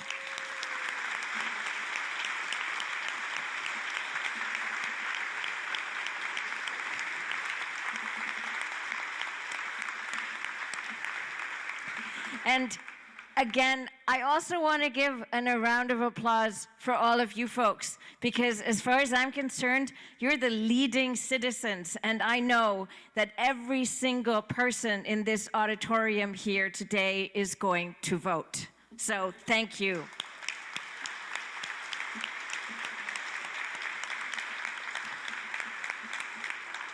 So I have 2 more short jobs. First of all, where can you find information? So this is the 4th and final of the eco debates that we've been organizing. They're all on a website, and the slowly circulating slideshow has been also telling you that. And the site is at cafesottawa.ca. There's a button, and the tab is Mayoral Debates on the Environment. And on that same page where you can find the recordings of the past debates, you'll be able to find this one when it's recorded. You can also find the videos of the other candidates that are not here tonight who have sent us their videos. So you can also find out about the other candidates, and there's some interesting characters there as well, I assure you. The last job that I have is to tell you about the major sponsors for this event. These are organizations that have been generous enough to give us a little boost to help us with our expenses. There's the Enviro Center, there is James McNeil Commercial Real Estate, and a strong private sector corporation linchpin in Ottawa, the Mary Dairy. We are proud to be sponsored by them, and I urge you to try their vegan ice cream. There is OCAF, the Ottawa Climate Action Fund, the Public Service Alliance of Canada for the National Capital Region, and last of the major sponsors is Synapsity, who are community builders par excellence. So with that, my job here is done. Thank you, and back to you, Adrian.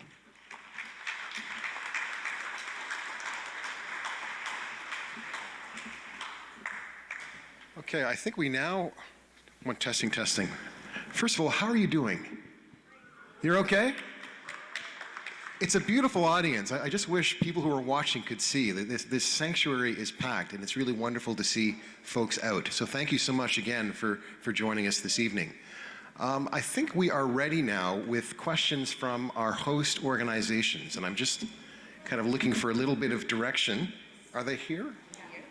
You're here, okay. All right, please go ahead. You can pose the first question. And please introduce yourself. Yes. Hi, bonsoir. Moi, c'est Maurissa Dalia-Ellis. J'ai le plaisir de vous poser une question. Je travaille du Kawi. Aujourd'hui, la question que je vous pose, c'est posée par Temper P. And once again, I'll be posing the question in French. Alors, dans quelle mesure est-il important pour vous d'amener la politique municipale et la prise de décision dans un État plus collaboratif et compromettant? Et aussi, quel avantage cela présenterait-il pour une ville de travailler ou bien de ne pas travailler dans ce sens? Alors, dans le sens collaboratif et compromettant, par exemple, sur quelles priorités personnelles feriez-vous des compromis pour y parvenir? Merci. I can ask it in English, mais merci. On commence avec Noor Kadri. So we'd like always to work on collaborative approaches at City Hall. And collaboration is key. And what we have seen in the previous council is that we have seen a lot of divisions. And as such, it is absolutely very important to have somebody who can bring everyone together so that we can bring about the change that we need. The City of Ottawa is a $6.2 billion corporation, $3.5 billion in debt, $250 million to service that debt. And with these challenges, it is absolutely very important to collaborate together to bring about the change. And this could happen. The City of Ottawa has collaborated together during the pandemic, and we had some of the most efficient plans. We can do it on other files. Brandon Bay.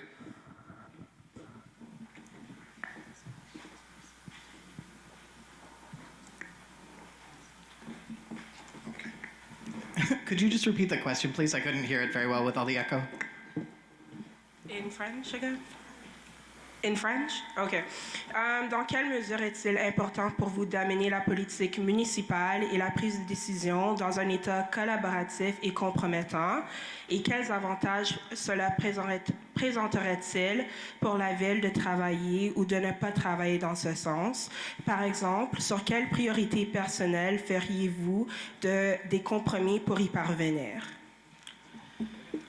I think I agree heavily with what Noor was saying, that collaboration among the city is important to foster. And I mean, even with the other candidates here, all of the great ideas we're hearing and having this exchange, it's important to work together and to take the good and to prioritize the things that the city needs. And I mean, all of you here have spoken to many of us about your priorities for the city, and we've been hearing on the campaign trail what everyone wants for the city, and those are the things we want to move forward. And for me personally, that's to make Ottawa an affordable home with complete communities, to see it become the greatest place in the country to start and run a business, and to be a world-renowned, world-class capital city. Bob Shirley. So could you repeat the question again? I wasn't exactly sure what the question was.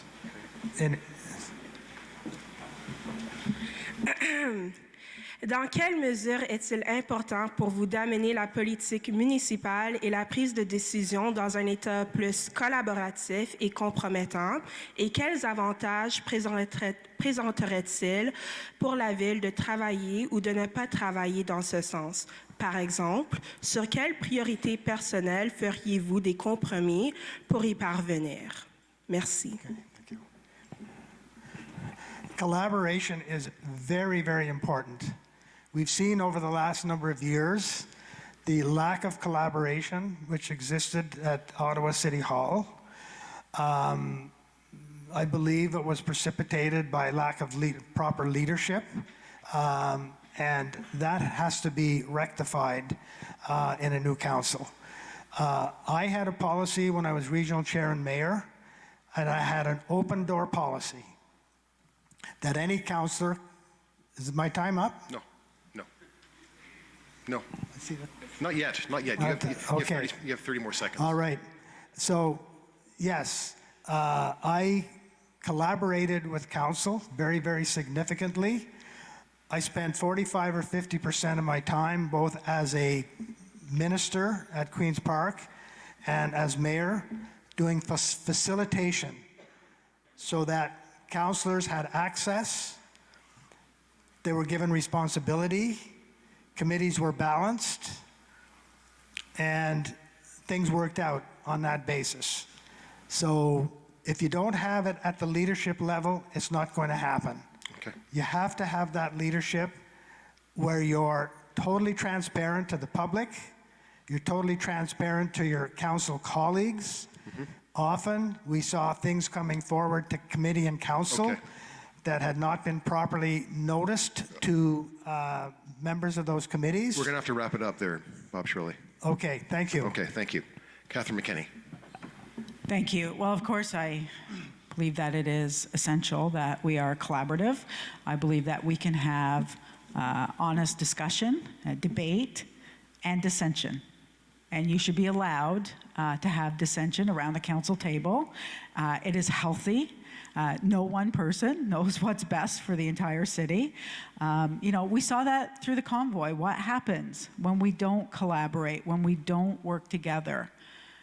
So we need to, each councillor does, they stand up for their community, but we have to work together. And I have a record, I work well with Councillor Moffat. We don't always agree. Councillor Hubley, we don't always agree, and other councillors, I have worked well with them, and I will continue to. Thank you. Mark Sutcliffe. Alors, merci pour la question. C'est une très bonne question.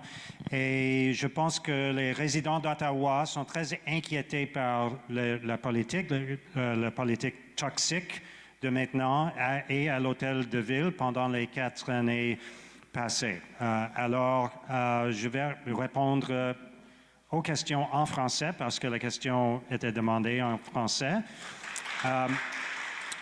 Je pense que c'est essentiel que le prochain maire d'Ottawa peut travailler avec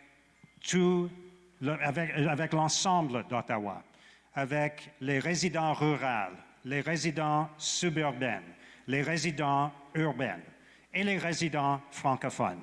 Alors ça, ce que je vais faire, c'est ce que j'ai fait pendant toute ma carrière. Okay.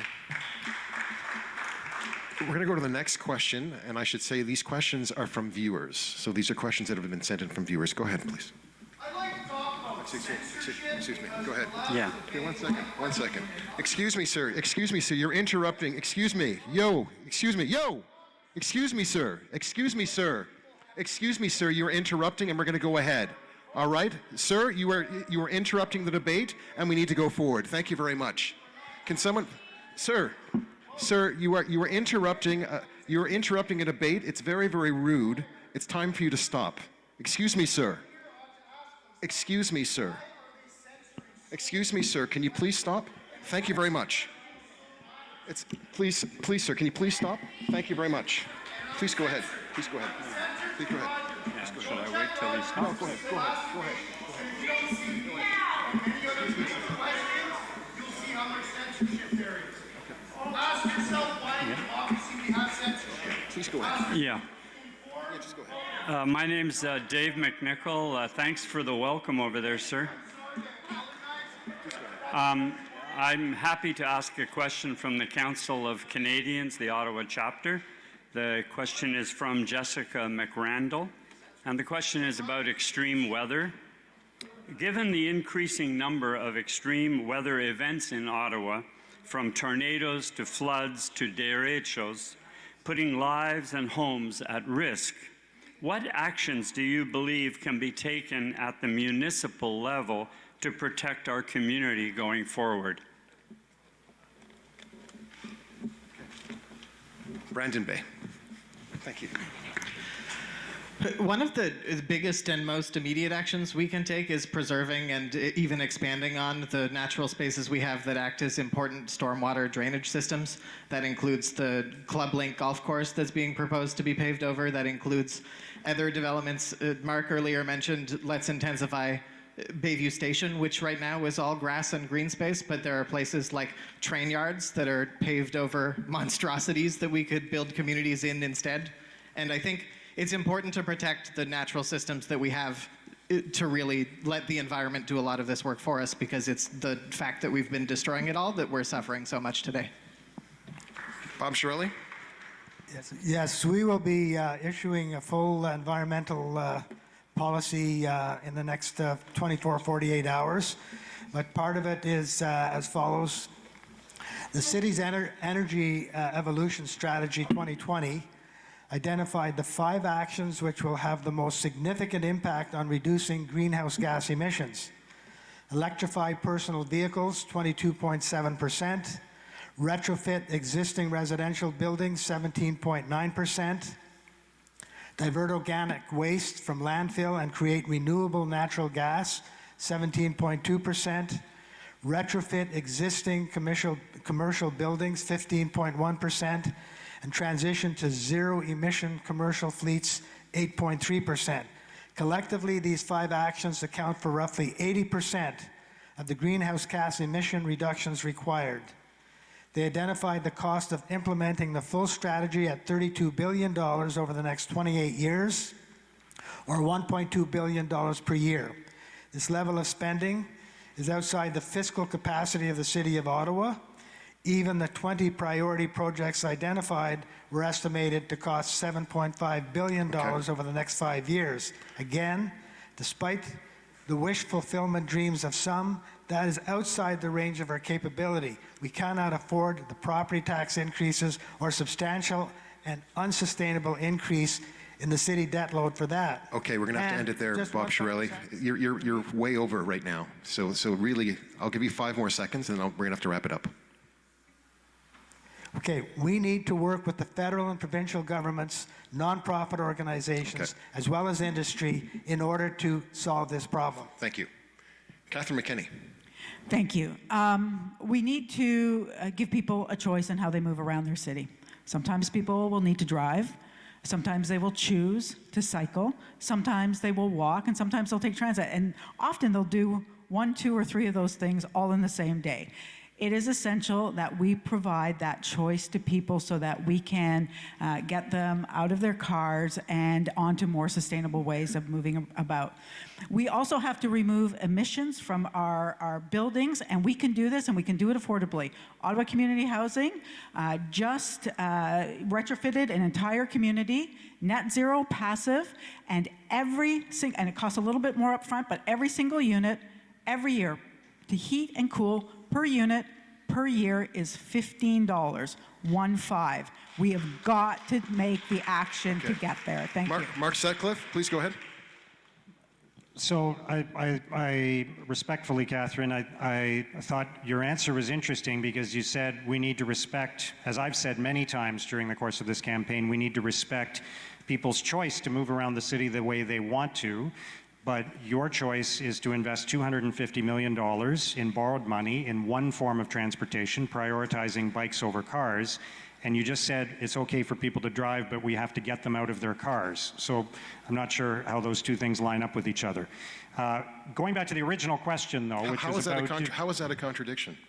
Because I think, well, I want to answer the original question if I can, but, you know, I think that there are many people in our community, just to answer that, I think there are many people in our community who will not be able to use bike lanes, no matter how many bike lanes we have, will not be able to use bike lanes in February to take their kids to hockey practice or take their parents to a medical appointment. So I think we need a balanced approach to transportation, not to prioritize bikes over cars. That balanced approach should include cycling lanes, but we shouldn't put all our money into cycling lanes. So anyway, to answer the original question, if I may very quickly, as I've talked about, in terms of disaster relief, you know, in terms of disaster planning, I think the City of Ottawa needs a much more robust emergency and disaster plan in order to be prepared for the climate challenges and the weather events that we're going to face in the next few years. Okay. Newer country? In the last debate in Canada, I pay tribute to the many people in Pakistan who lost their lives to the floods. And back then we spoke about 5 million people affected. Now there are more than 33 million people who have been affected by those floods. And I said Ottawa is not immune. And now we're going to think of what's happening with our fellow Canadian citizens in the East Coast and what Fiona has done, and it inflicted lots of damages, and there are lots of people who have been affected also by that. So the answer is sustainability, and that has become synonymous with using renewable resources, particularly energy. And a community is not environmentally viable if fossil fuels continue to be the dominant source of energy, whether in transportation, in home and office heating and cooling and manufacturing. And the answer to this is solar energy, wind energy, thermal energy alternatives, and we need to also transform from ICE or internal combustion engine cars to electric vehicles. We've got a strong environmental plans. We have 10 recommended priority actions. Check it on our platform at cadre.ca, and it is a very comprehensive plan for the environment, and that's going to be the leadership and the stewardship that we're going to put on the environment. Okay, thanks, Newer Country. We're going to move on to the next question, actually. Please go ahead. Hi, I have to stand on my tippy toes. Okay, there you go. Hi, my name is Sana and I work at Ecology Ottawa. Je m'appelle Sana et je travaille avec Ecology Ottawa. Alors, cette question a été posée par Brianne Trich. Quel est votre plan pour rendre le transport en commun plus abordable et fiable, afin d'encourager l'utilisation de transports en commun? Êtes-vous également d'accord qu'Ottawa devrait imposer une taxe sur les véhicules en centre-ville, comme au Londres en Angleterre, pour réduire les émissions et encourager l'utilisation de transports en commun? Merci, Sana. Bob Shirelli? Bob Shirelli? I didn't understand the question. Do you want to see your question again? Sure. He said he didn't understand it. Oh, français, anglais? I can translate it too. Anglais? Anglais, great. What is your plan for making public transport more affordable and more reliable and encouraging more public transit? Are you also in agreement that Ottawa should impose a tax on vehicles coming into Centretown, the way that London has done in England, for reducing emissions and encouraging more public transit? We have a serious problem in our city with public transit, particularly the LRT and the OC Transpo. Both of those operations are not properly functioning. They're not properly giving service to the public. My position is that a new mayor and a new council needs to do a complete assessment, an analysis of OC Transpo. And yes, again, even though there was an inquiry on LRT, they are not functioning in a way that is efficient, that services the public, and we need to give them a real overhaul, a real assessment, and almost start all over again. They don't have enough buses, or they don't have enough operators. They're not functioning. So a new council and a new mayor are going to have to really do an assessment of LRT, public transit, and OC Transpo bus transit. They're not functioning. They're not financially viable. We got to fix them. Okay. Catherine McKinney? Thank you, and thank you for the question. First off, I would freeze fares so that we don't continue raising fares on transit. My plan would make transit free for youth 17 and under. It would also increase the resources that we put into transit today. We have to build back our buses, our drivers. 2011, when we optimized transit, that was cut. And then in 2019, when we launched the LRT and another 175 buses were removed from service, that is what we are faced with today. So on congestion charging, I think that you have to have a well-functioning transit system and options. And today, the best way to provide for congestion charging, I believe, is to increase parking fees in your downtown. Thank you. Okay, thank you. Mark Sutcliffe? Hello. All right. Alors, premièrement, il faut qu'on améliore le système de transport en commun à Ottawa. Premièrement, c'est essentiel. Avant de réduire le coût de les systèmes, les tâches, la solution, ce n'est pas de créer un système gratuit, c'est d'améliorer le système de transport en commun. Et il faut qu'on adopte les recommandations de l'enquête et aussi que nous obtenirons les fonds des autres niveaux de gouvernement pour construire phase 3 de le système de train léger. OK. Noor Kadri? Merci beaucoup. C'est une très bonne question. Le transport en commun est pas fiable et n'est pas fiable ni abordable à Ottawa. And in order to change this, we need to increase ridership by making public transportation more reliable. It's not free. But there are lots of other options that we can look into. For instance, we can run pilot projects to make public transportation free for seniors or free for people below the poverty line. And from there on, we can work on increasing ridership. And you mentioned London. I teach at the Academy of Diplomacy in London at Loughborough University. Just once I have used the car there. Every other time I've used the tube because it's reliable and it is affordable And when we do it reliable and affordable in Ottawa, everybody will take it, and we will be avoiding the congestions that we have in downtown. And I'm against charging taxes on cars that come until we provide people with that affordability and reliability with public transit. Okay. Brandon?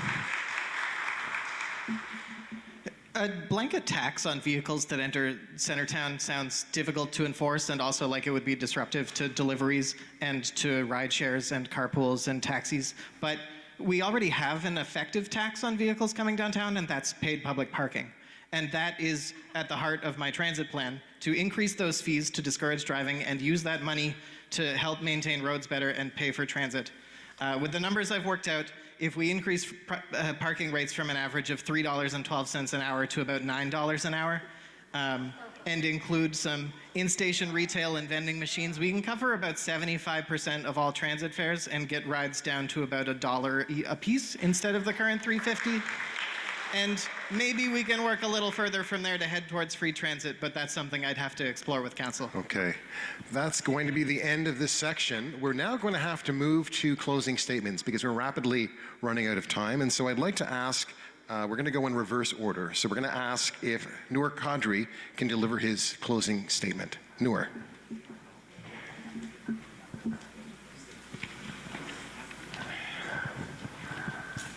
My friends, fellow Ottawans, throughout my career in public, private, and academia, I've been always a problem solver. And I will marshal the people, their energies, in order to find solutions wherever problems arise.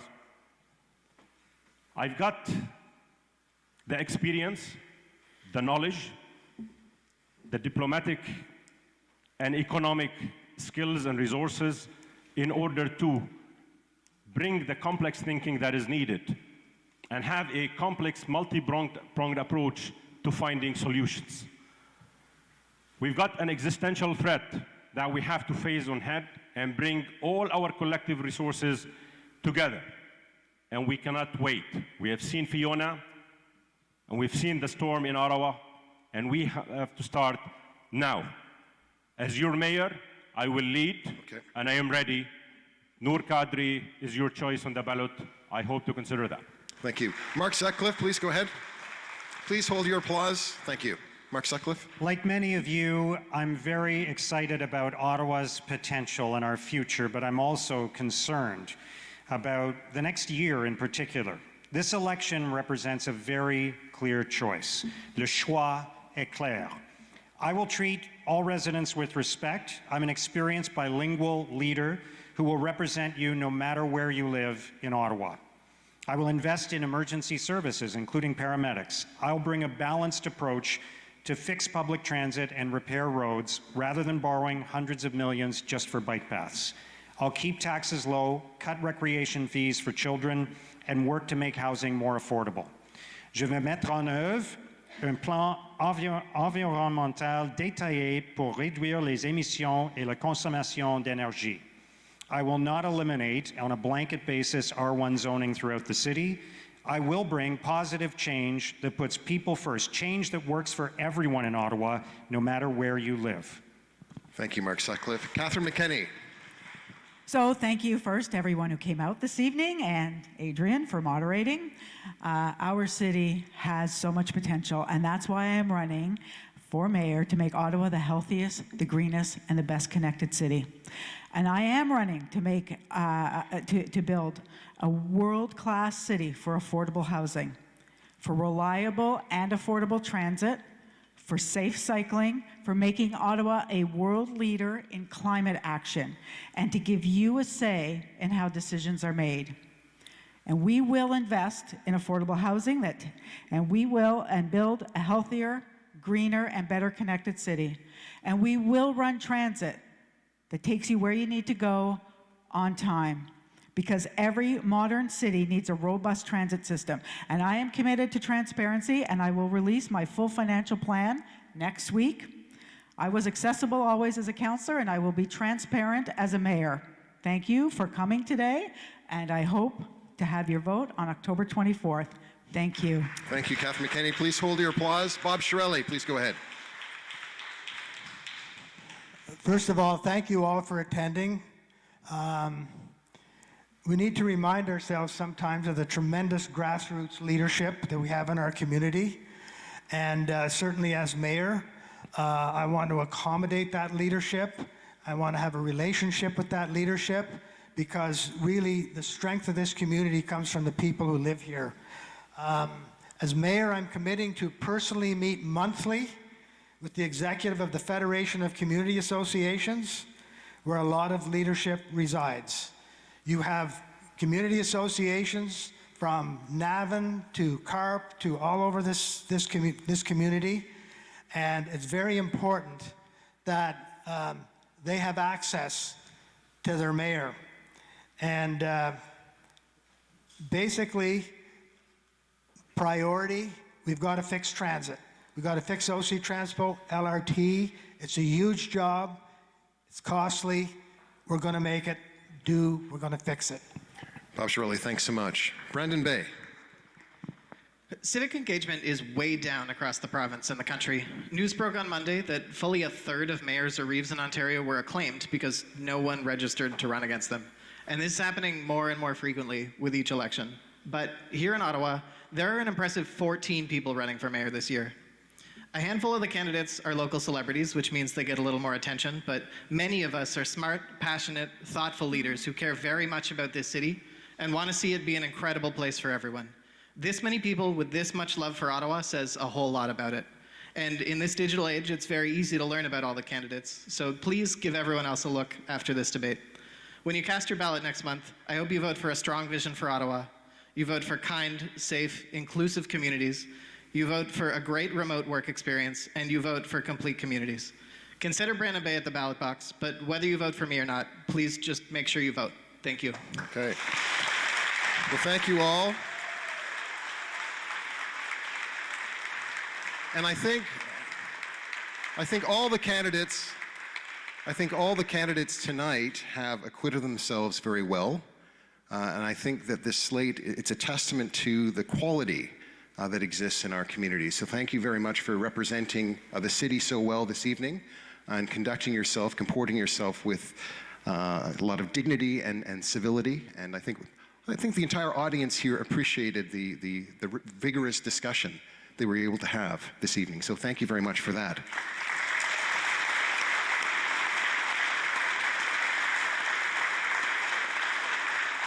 And I would be remiss if I did not recognize you, our audience, who were such a receptive group and who, you held your applause for the most part. So thank you for that. And I'd also like to thank the viewers. I know that many viewers are watching our debate this evening on Rogers, so thanks so much. We just want to encourage you to vote and go out vote on Election Day. And so I think also I should note the organizers of this event and the many volunteers as well who contributed to our being able to engage in this discussion here at Centretown United Church. Thank you for your support and thank you for your leadership as well. And with that, I'd just like to thank all of you for joining us this evening and wish you a very good night.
feel like my opinion is going to have an impact on our society and our youth.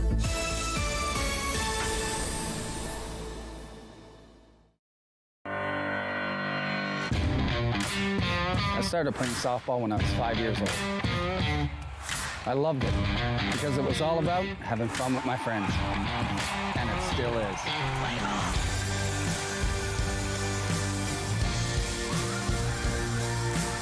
From little kids to adults to seniors, softball is a sport for everyone.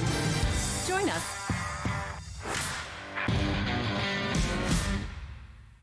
Sports fans know Sundays are for football. That's why you need NFL Sunday tickets. With NFL Sunday Ticket, you'll get every live game, every Sunday afternoon, all season long. Follow your favorite teams and players live in HD. Order NFL Sunday Ticket and get up to 200 regular season games. Call your local service provider today.